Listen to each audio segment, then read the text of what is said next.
Au nom du Père et du Fils et du Saint-Esprit. Ô Seigneur, envoie ton esprit et tout sera créé et tu renouvelleras la face de la terre. Évangile de Jésus-Christ selon saint Matthieu, chapitre 20, versets 20 à 28. En ce temps-là, la mère de Jacques et de Jean, fils de Zébédée, s'approcha de Jésus avec ses fils Jacques et Jean, et elle se prosterna pour lui faire une demande. Jésus lui dit, « Que veux-tu » Elle répondit, « Ordonne que mes deux fils, que voici, siègent l'un à ta droite et l'autre à ta gauche, dans ton royaume. » Jésus répondit, « Vous ne savez pas ce que vous demandez. Pouvez-vous boire la coupe que je vais boire? » Ils lui disent, « Nous le pouvons. » Il leur dit, « Ma coupe, vous la boirez. Quant à siéger à ma droite et à ma gauche, ce n'est pas à moi de l'accorder.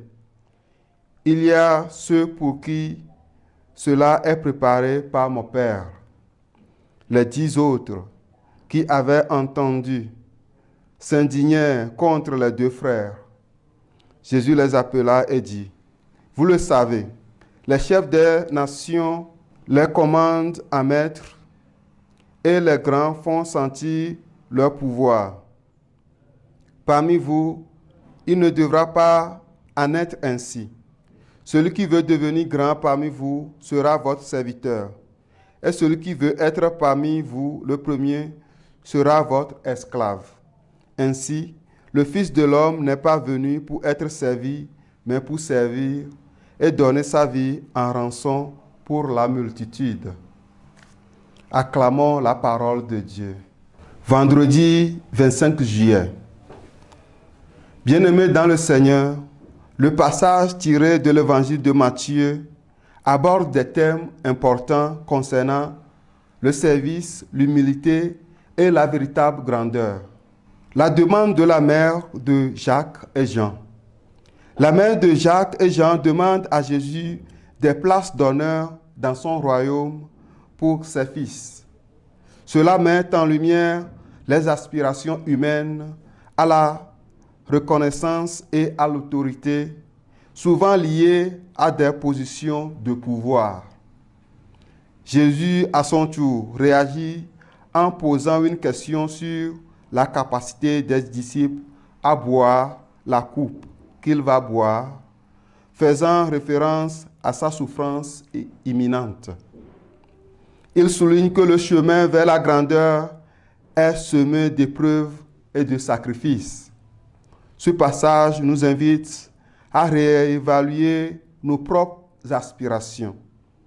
Cherchons-nous la reconnaissance ou le pouvoir, ou sommes-nous prêts à servir les autres? Les autres disciples s'indignent de la demande des deux frères, illustrant la rivalité et la compétition qui peuvent exister même parmi les proches de Jésus. Cela rappelle que le désir de pouvoir peut créer des tensions au sein d'une communauté. D'ailleurs, nous le constatons sur nos paroisses et dans nos sociétés. Jésus enseigne que la véritable grandeur dans le royaume de Dieu ne se mesure pas par le pouvoir ou la domination, mais par le service. Il renverse les normes sociales en affirmant que ceux qui veulent être grands doivent devenir serviteurs et ceux qui veulent être premiers doivent être des esclaves. Veux-tu des pouvoirs ou veux-tu être serviteur? À toi de choisir. Que Dieu Tout-Puissant nous bénisse et nous protège, le Père et le Fils et le Saint-Esprit. Amen.